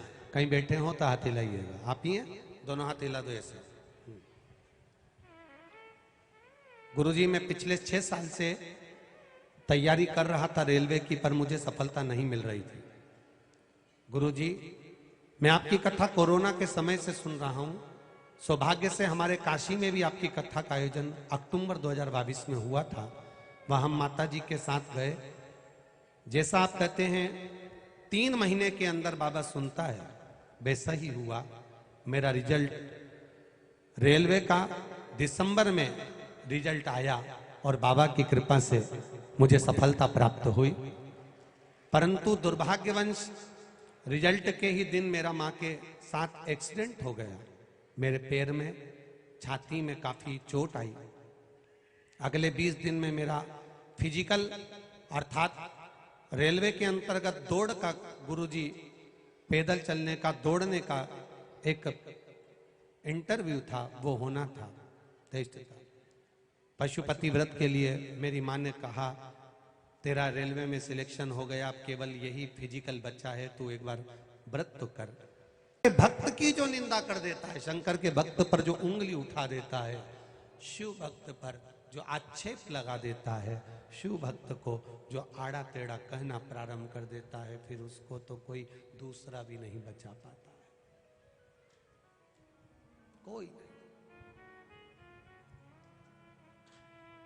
आग लगे बस्ती में, जम के बोलो जरा, अपन रहो मस्ती में। क्या किसको रोइए, चादर तान के सोइए। क्यों कहना किसी को।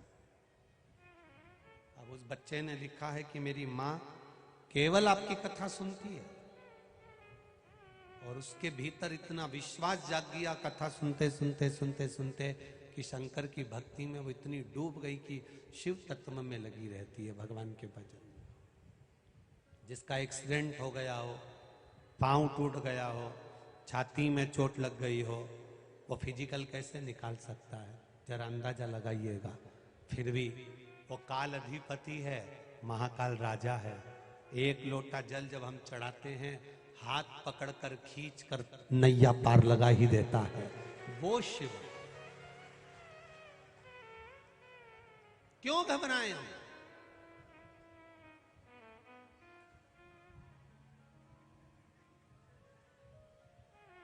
किसी को अगर उज्जैन वासी, किसी को अगर एक बार फुर्सत मिले, ये सारे पत्र यहीं पर रहते हैं। हम इतने पत्र नहीं पढ़ पाते, पर एक एक पत्र को पढ़ना, एक एक पत्र में उनका मोबाइल नंबर रहता है, उनका एड्रेस रहता है। पूरे पत्र में जितने बाहर के पत्र नहीं हैं, उससे ज्यादा उज्जैन नगर के पत्र हैं, जिसमें लोगों ने अपना विश्वास लिखा। एक एक उज्जैन वासियों ने अपना कितने पत्र, केवल उज्जैनी उज्जैन के ढेर पत्र पड़े हुए, केवल उज्जैन नगर के ढेर। एक पत्र है, मेरा नाम पिंकी तिवारी है, मैं उज्जैन की रहने वाली हूं। बेटे को बचपन से निमोनिया था, खांसी थी, बीमारी इतनी थी कि दम भरता था। मेरा बच्चा किसी के साथ खेल नहीं सकता था, किसी के साथ चल नहीं सकता था।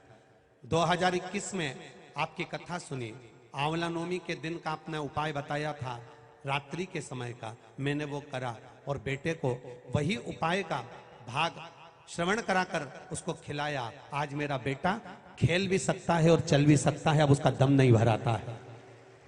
ये शिव तत्व है।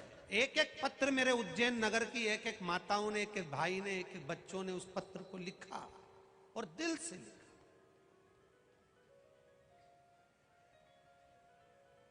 कोई एक साड़ी देता है ना, तो हम 50 बार कहकर बताते हैं मेरे रिश्तेदार ने साड़ी दी। मेरा महाकाल राजा अगर कुछ देता है ना, शिव महापुराण की कथा आपने सुनी होती है, जीवन में एक पशुपति व्रत करा होता है, 2 करे होते हैं और बाबा ने दिया होता है, तो लोग पत्र में लिखकर भेजते हैं कि मेरे बाबा ने ये दिया है। उसका यश गुण गा रहे हो आप, उसको कह रहे हो कि तूने दिया मुझको, इसलिए मैंने लिखकर भेजा है।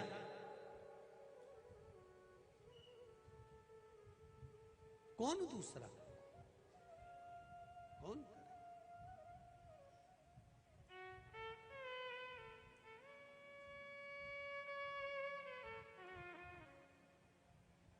शिव कथा कह रही है, बाबा देवादिदेव महादेव का संवाद कह रहा है, शंकर भगवान की पावन कथा कह रहे हैं, दिल से किया भजन। यहाँ जितने लोग कथा सुनने के लिए बैठे हैं, हमने व्यासपीठ से हमेशा एक बात कही है, यहाँ कोई श्रोता नहीं आया है, यहाँ स्वयं देवादिदेव महादेव कथा सुनने के लिए बैठे हैं, यह कोई साधारण नहीं है। जितने श्रोता कथा सुनने के लिए आते हैं, ये कोई साधारण नहीं होते, इनके हृदय में शंकर बसा होता है। कौन छल कर रहा है, कौन बेईमानी कर रहा है, कौन कपट कर रहा है, कौन क्या कह रहा है, कौन क्या बोल रहा है, कौन कितने ताने दे रहा है, कौन क्या बोल रहा है, इनको कोई फर्क नहीं पड़ता, क्योंकि ये शंकर के अड़भंग भक्त है। इनको किसी से मतलब, किसी से मतलब।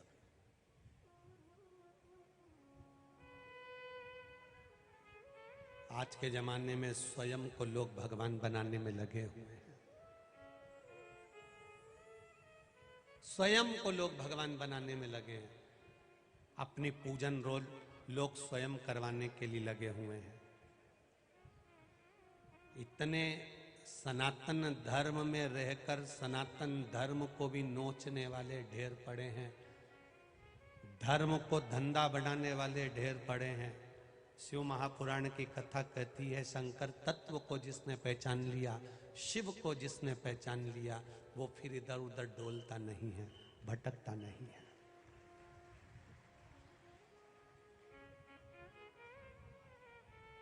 सौ 200 रुपए की इतनी बड़ी बड़ी किताब छपती है, लोग अपने अपने नाम से फ्री में बढ़वा देते हैं, दरवाजे के बाहर खड़े हो होकर। उन किताबों में लिखा होता है, भगवान तो है ही नहीं, राम तो है ही नहीं, कृष्ण तो है ही नहीं, शिव तो है ही नहीं, बस यही पैदा हुए और यही भगवान है, इन्हीं को पूजो, चरण धो धो के पियो इनका। और फिर वही बाद में कारागार में पड़े मिलते हैं। बड़ी समझ की जरूरत है। राष्ट्र को कतरने वाले ढेर मिलेंगे, राष्ट्र को पर भी यही हुआ था। सनातन धर्म को शून्य पर लाकर रख दिया था जब तक राजा विक्रमादित्य नहीं बैठे थे। सनातन धर्म को शून्य पर लाकर रख दिया था। कोई मंदिर नहीं जाएगा, तिलक नहीं लगाएगा, कोई भगवान का भजन नहीं करेगा, त्याग दो, भगवान है ही नहीं, लोग कहते थे। भगवान नहीं, वेद पुराण शास्त्र को छुपा कर रख दिया था।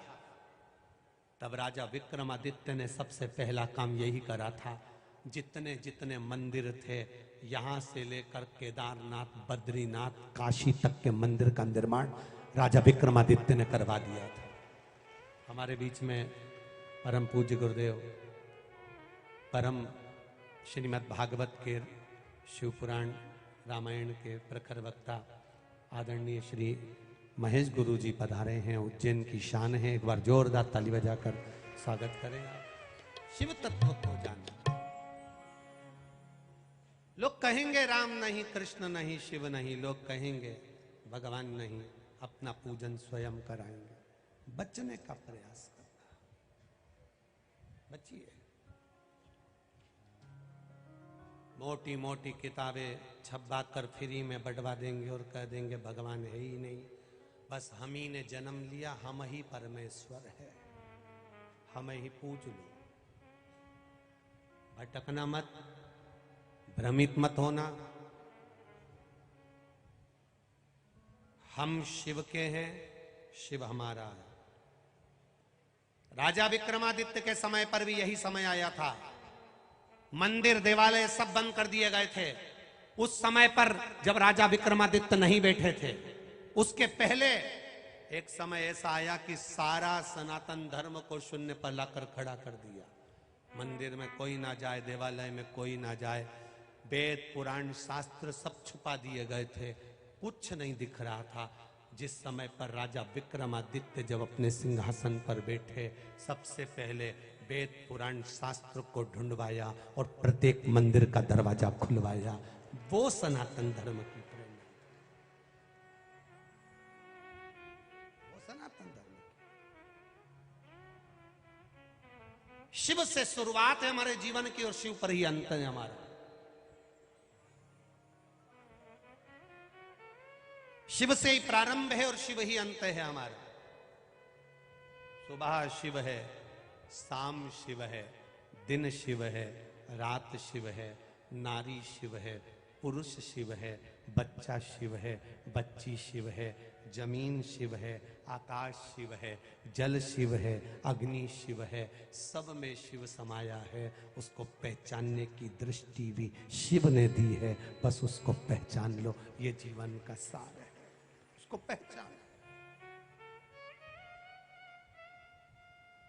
जब सिंहासन पर राजा विक्रमादित्य बैठे थे ना, सिंहासन पर बैठे हुए राजा विक्रमादित्य ने पहली बार सिंहासन पर बैठकर सबसे पहला शब्द एक ही कहा था। सबसे पहला शब्द सिंहासन पर बैठकर राजा विक्रमादित्य का एक ही था। जितने सभा में बैठे हुए थे उनके सामने विक्रमादित्य ने एक ही प्रस्ताव लाकर रखा था कि ये बताओ कि चारों तरफ उपद्रवियों ने उपद्रव मचा कर रखा है, कोई मस्तक पर तिलक नहीं लगाता, कोई शिखा नहीं रखता, कोई गले में रुद्राक्ष तुलसी नहीं पहनता, कोई मुख पर भगवान का नाम देना नहीं चाह रहा, सब तरह से लोग भटक रहे। सबसे पहला संबोधन राजा विक्रमादित्य का एक ही, सबसे पहला संबोधन कि मेरे सनातन धर्म का उत्थान, मेरे सनातन धर्म को वापस जागृत कैसे किया।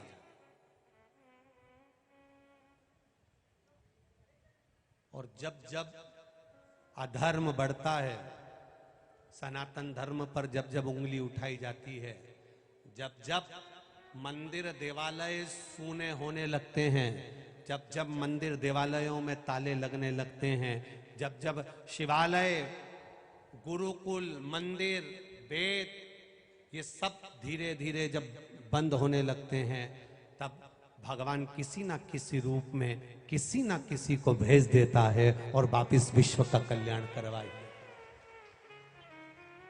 वो भेजता है। इसलिए हम बार बार कहते हैं ये कलयुग नहीं, जम के बोलो जरा, शिव युग है, शिव युग। और इस शिव युग को लाने वाला कोई नहीं, घर की एक एक माताएं अपने बच्चों को जो संस्कार दे रही है एक लोटा जल चढ़ाने का, ये बहुत लंबा चलेगा।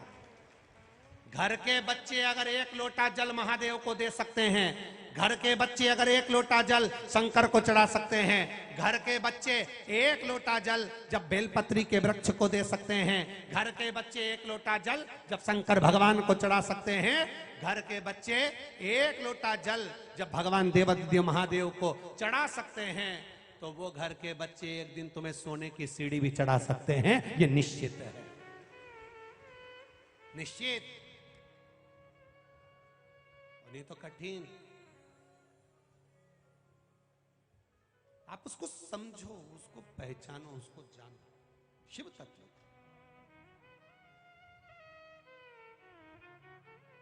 शिव महापुराण की कथा कहती है, विक्रमादित्य जब बैठे थे सिंहासन पर, तब उन्होंने एक ही लक्ष्य लिया था कि कुछ ऐसा करना है, शाकों को हराकर। और विक्रम संवत की जो शुरुआत करी, सोने की मुद्राएं थी, सोने की अशर्फियां थी, सोने की चिड़िया। जिस समय कहा जाता था ये विक्रमादित्य के समय की बात है, राजा विक्रमादित्य के समय।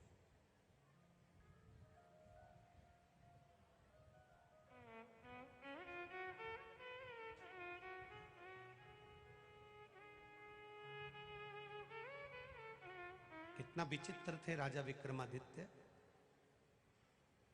जिनके नगर में पहली बार किसी ने चोरी कर ली थी कई वर्षों के बाद, कई वर्षों के बाद पहली बार चोरी हुई थी राजा विक्रमादित्य के यहाँ। राजा विक्रमादित्य के घर पर चोरी नहीं हुई थी, राजमहल में चोरी नहीं हुई थी। सबसे बड़ा व्यापार की शुरुआत राजा विक्रमादित्य ने करी थी। भारत से कपड़ा बनता था भारत में और विदेश में जाता था। विदेश में जब कपड़ा देते थे, कब? राजा विक्रमादित्य विदेश में जब कपड़ा देते थे जब सोने की मोहरें आती थी। भारत से एक एक चीज, भारत की भूमि से भारत में कपड़ा बनता था। भारत में जितनी भी सामग्री बनती थी वो भारत की भूमि पर बनती थी, विदेश में कुछ नहीं बनता था। सब कुछ भारत में रहने वाले छोटे छोटे घरों में रहने वाले लोग अपने अपने घर में नई नई चीजों का निर्माण करते थे और भारत उसको सोने की मुद्राएं लेकर विदेशों में भेजता था। जब भेजता था तो भारत अपने आप सोने की चिड़िया बन गया था, अपने आप सोने की चिड़िया। कुछ व्यापारी व्यापार कर कर जा रहे थे और कुछ लुटेरे ने उनको लूट लिया। लूटा, राजा विक्रमादित्य के पास खबर गई कि आपके नगर में हम व्यापार करने आए और हमको लूटा गया। राजा विक्रमादित्य ने कहा यह हो ही नहीं सकता कि मेरे नगर में कोई लूटा गया। मेरे नगर में अगर कोई लूटा गया है तो यह कभी नहीं हो सकता, राजा विक्रमादित्य ने कहा।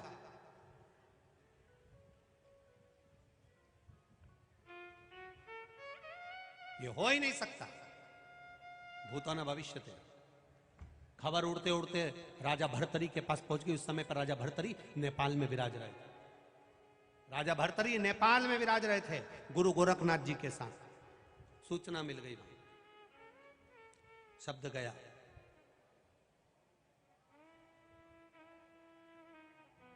राजा भर्तरी ने कहा जिसने वापिस सनातन धर्म की स्थापना कर दी उसके नगर में चोरी होना सरल नहीं है। चोर चोर नहीं होंगे, कोई समझदार होंगे, पता करा जाए। राजा भर्तरी साधना में लीन हो गए। राजा विक्रमादित्य के पास पत्र गया। वो चोर नहीं हो सकते। जिस नगर का राजा इतना विद्वान हो, जिस नगर के राजा के पास में स्वर्ण की मुद्राओं का अंबार हो, अगर कोई दरवाजे पर आता है उसको देने की जरूरत नहीं पड़ती, राजा उसको खुद काम में लगा देता है। काम में लगाता है तो वो इतना सोना खुद कमा लेता है। कपड़ा बनाता है खुद सोना कमाता है, सामान बनाता है खुद सोना कमाता है, किसी को चोरी करने की जरूरत नहीं पड़ती। तो फिर आखिर विक्रमादित्य के क्षेत्र में, नगर में चोरी हुई है। तो राजा भर्तरी ने अपना पत्र लिखकर भेजा कि ये नगर में चोर नहीं, कोई समझदार आया है। राजा विक्रमादित्य को उनसे साझा करना चाहिए, मिलना चाहिए। आखिर ऐसा कौन है, पता करो। चोर नहीं हो सकता, डाकू नहीं हो सकता। राजा विक्रमादित्य ने कपड़े चेंज करे, वस्त्र चेंज करे, रात्रि के समय पर निकल पड़े। यही अवंतिकापुरी। राजा विक्रमादित्य निकले वस्त्र बदलकर, चेंज कर। आगे चलते चलते जहां पर वो चोर चोरी करने के लिए बैठे थे, तुक्तान लगाकर वहीं पर पहुंच गए। राजा विक्रमादित्य चोरी के उन चोरों के पास जाकर बोले, भैया तुम क्या कर रहे हो? तो उन्होंने बताया तो नहीं, क्योंकि कोई चोर काय को बताएगा कि मैं चोरता हूं। चोर कभी बताता है कि मैं चोरता हूं? सब दुनिया का एक एक व्यक्ति अपना अपना पद बता सकता है, पर चोर कभी नहीं बताएगा कि मैं चोरता हूं। नहीं बताएगा। चोर नहीं बोला कि मैं चोर हूं। बैठे हुए थे। राजा विक्रमादित्य ने कहा कि मेरे पेट भरने के लिए मेरे पास काम नहीं है, तुम्हारे साथ करना चाहता हूं। अरे तू क्या करेगा चोरी? बस इतना निकला मुख से कि तू क्या करेगा चोरी? विक्रमादित्य ने कहा। राजा विक्रमादित्य बोले जैसा तुम कहोगे वैसा हम करेंगे। हमारे जैसी चतुरता राजा विक्रमादित्य तेरे में नहीं आ सकती। हमारे जैसी चतुरता राजा विक्रमादित्य तेरे में नहीं आ सकती। राजा विक्रमादित्य ने कहा चतुरता कैसी? एक चोर बोला मुझ में वो गुण है, वो गुण है मुझ में कि मेरे को जमीन में गड़ा हुआ धन भी मैं समझ लेता हूं और निकाल लेता हूं। दूसरा बोला मुझ में वो गुण है कि पक्षी बोलता है और मैं समझ जाता हूं कि बोल क्या रहा है। तीसरा बोलता है मुझ में वो गुण है कि मैं बता देता हूं कि यहां से किस स्थान पर कौन सी जगह पर कौन बैठा है। इतने में राजा विक्रमादित्य बोले मुझ में भी वो गुण है, 7 ताले में भी अगर सोने के हंडे भरे हुए रखे हों तो मैं किलोमीटर पैर से नाप कर बता सकता हूं कि इतने कदम पर इतना सोना रखा है। मुझ में वो गुण है। चोरों ने सोचा चलो अच्छा चौथा चोटा मिल गया। ऐसा चोर जो बता दे 7 ताले में कि वहां धन रखा इतने कदम पर, इतने क्षण पर, इतनी जगह पर, ऐसे जाना, इस खिड़की से जाना, इस दरवाजे से जाना। अगर ऐसा चोर मिल गया तो अपना तो काम ही हो गया, चोरी में आसानी रहेगी। चोरों ने अपने साथ मिला लिया। आज विक्रमादित्य से चोरों ने कहा पहली चोरी करने जा रहे हो तुम हमारे साथ, बताओ चोरी करने कहां चलना चाहिए। उसने कहा चलो मेरे साथ। राजा विक्रमादित्य ले गए एक घर की ओर और कह दिया यहां से इस खिड़की में से कूद कर जाना, अंदर दरवाजा खोलना, कुंडी पीछे से लगी है, उसको खोलकर 22 कदम आगे जाओगे, वहां पर एक हंडा रखा हुआ उसको निकाल लेना। चोर अंदर गए, 22 कदम जाने के बाद उनको हंडा मिल भी गया, उनने निकाल भी लिया। इतने खुश हुए, इतने खुश हुए, इतने खुश हुए, आपस में बांटने लगे। राजा विक्रमादित्य तुरंत अपने श्रृंगार को उतार कर बैठ गए और चोरों ने हाथ जोड़कर कहा आप तो राजा विक्रमादित्य हैं, फिर आपने हमारा चोरी में साथ कैसे दे दिया। राजा विक्रमादित्य कहते हैं तुम पहचान जाते हो कि धन यहाँ पर है, तुम पहचान जाते हो कि पक्षी क्या बोल रहा है, तुम पहचान जाते हो कि धन कितना किलोमीटर पर है। अगर ऐसे विद्वान चोरी की जगह मेरी सत्ता से जुड़ेंगे तो मेरा वैभव और आगे बढ़ेगा, इस राष्ट्र का उत्थान होगा। ये राष्ट्र के उत्थान की बात है। संसार में जन्म लेने वाला एक एक बच्चा, एक एक नारी, एक एक पुरुष जो संसार में जन्म लेता है, मृत्यु लोक में जन्म लेता है, भगवान उसको फालतू पैदा नहीं करता। भगवान उसको कुछ ना कुछ कला देकर पैदा करता है। आप अंदाजा लगाना, जिस कमरे में तुम सोती हो उस कमरे में अटाला नहीं रखती हो, कवाड़ा नहीं रखती हो, बेकार सामान नहीं रखती हो। तुम जिस घर में रहती हो उस घर में, जिस कमरे में सोती हो उस कमरे में तुम बेकार सामान नहीं रखती हो। ब्रह्मा जी का ब्रह्मलोक, भगवान विष्णु का वैकुंठ लोक, इंद्र का इंद्रलोक, शंकर भगवान का मृत्यु लोक, शिव लोक में, मृत्यु लोक में, पृथ्वी पर जो जन्म लेता है, भगवान अटाला को अपने पास नहीं रखता, भगवान किसी हुनरबाज को ही पृथ्वी पर जन्म देता है। किसी हुनरबाज को पृथ्वी पर जन्म देता है मेरा महादेव। बच्चे बच्चे में एक एक हुनर है, बच्चे बच्चे में एक एनर्जी है। नवयुवक लड़के लड़कियां, नवयुवक बेटा बेटियां 2 मिनट में हार जाते हैं। जरा सा इंटरव्यू दिया नहीं हुआ तो चिंता में पड़ गए, पढ़ रहे थे फेल हो गए तो चिंता में पड़ गए, एक बार अगर इंटरव्यू में पास नहीं हुए तो चिंता में पड़ गए, एक जगह नौकरी नहीं लगी तो टेंशन में पड़ गए। काहे की चिंता। एक पत्र आया देखिए, रीता राठौर, नागझरी, मंगल सिटी, उज्जैन, मोबाइल नंबर लिखा है इसमें। रीता राठौर, नागझरी, मंगल सिटी, उज्जैन, कहीं बैठी हो तो हाथ हिलाइएगा। रीता राठौर, नागझरी, मंगल सिटी, उज्जैन, मोबाइल नंबर ये है। गुरुजी मैं क्या वर्णन करूं। डॉक्टर ने मुझे बच्चे नहीं होंगे ये कह दिया था, कई साल निकल गए थे। मेरे पति और मैं दोनों की इंदौर, उज्जैन, बड़ौदा, अहमदाबाद सब दूर जांच कराई, पर डॉक्टरों का एक ही कहना था कि तुम्हारे यहां संतान नहीं होगी। आपकी कथा एक दिन टीवी पर सुनी, उस दिन आपने पशुपति व्रत के बारे में कहा था, तो मैंने सोचा मैं भी एक बार करके देख लूं, विश्वास थोड़ा सा कम करते हैं गुरुजी। हमारे बीच में शिव भक्त, भगवान शिव की परम आनंद लेने वाले आदरणीय संजय जी शुक्ला, विशाल जी पटेल पधारे हैं। एक बार जोरदार ताली बजाकर साधुवाद था। सुंदर सुंदर शिव महापुराण की कथा आप लोग कराए हुए हैं, बड़े भाव के साथ आप पधारे, साधुवाद। विश्वास नहीं था गुरुदेव, भरोसा नहीं था, पर टीवी पर आपने कहा था पशुपति व्रत धारण करने वाली नारी 5 व्रत में जो मांगती है, पहले व्रत में और आखिरी व्रत में बाबा उसको पूर्ण करते हैं। गुरुदेव पहला व्रत किया, मंदिर गई, शिव जी की आराधना करी,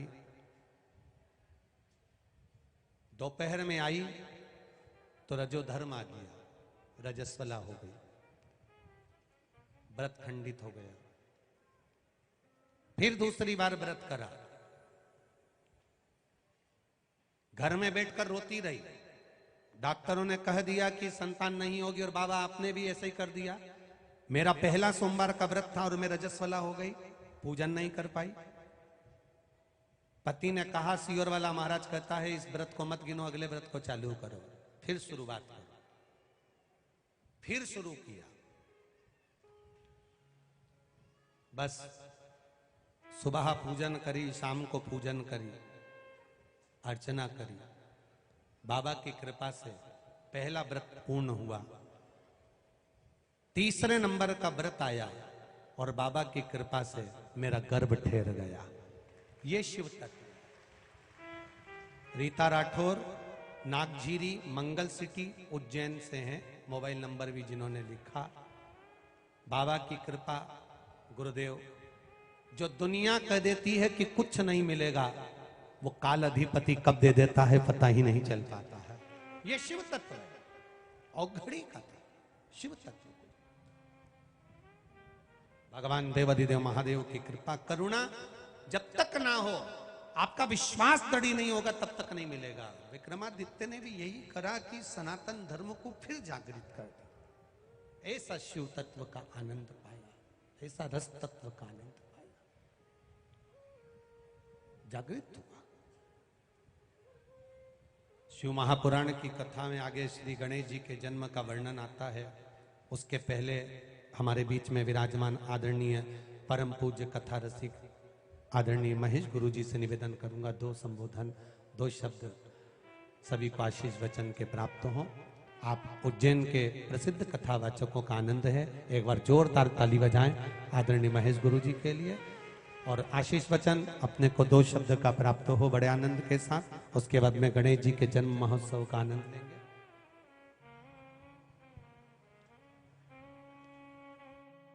वंदे बोधमयं नित्यं गुरुं शंकररूपिणो यमाश्रितो हि वक्रोऽपि चन्द्रः सर्वत्र वन्दते।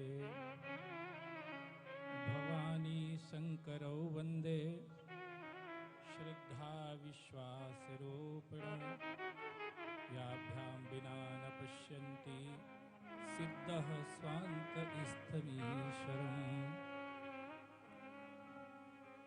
परम श्रद्धेय हमारे अति आत्मीय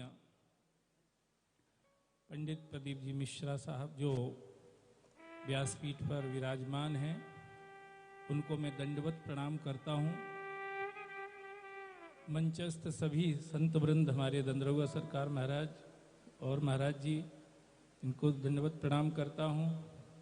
आप सभी हमारे प्रिय मोहन जी यहीं विराजमान हैं, उनका भी भाव भरा अभिनंदन करता हूँ। आप सभी को जय श्री महाकाल।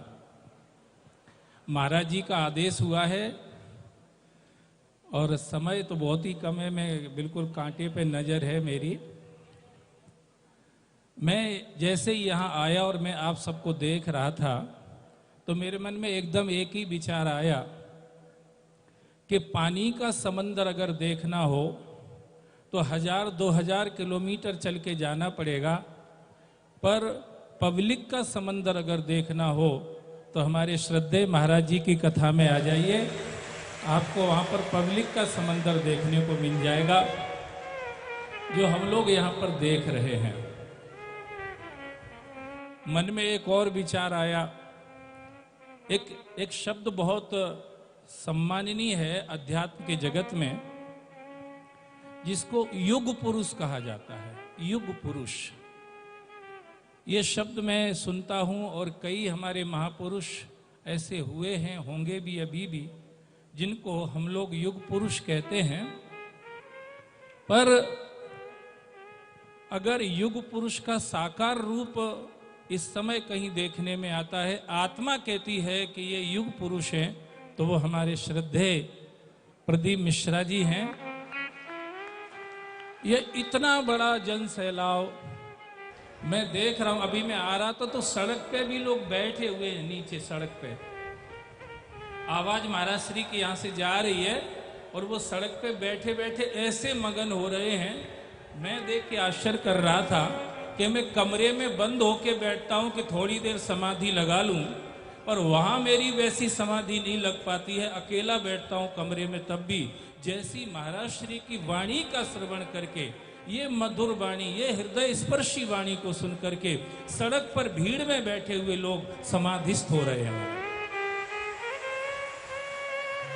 ये सब दृश्य मैंने यहाँ पर देखा है, तो मेरी आत्मा गदगद हो रही है।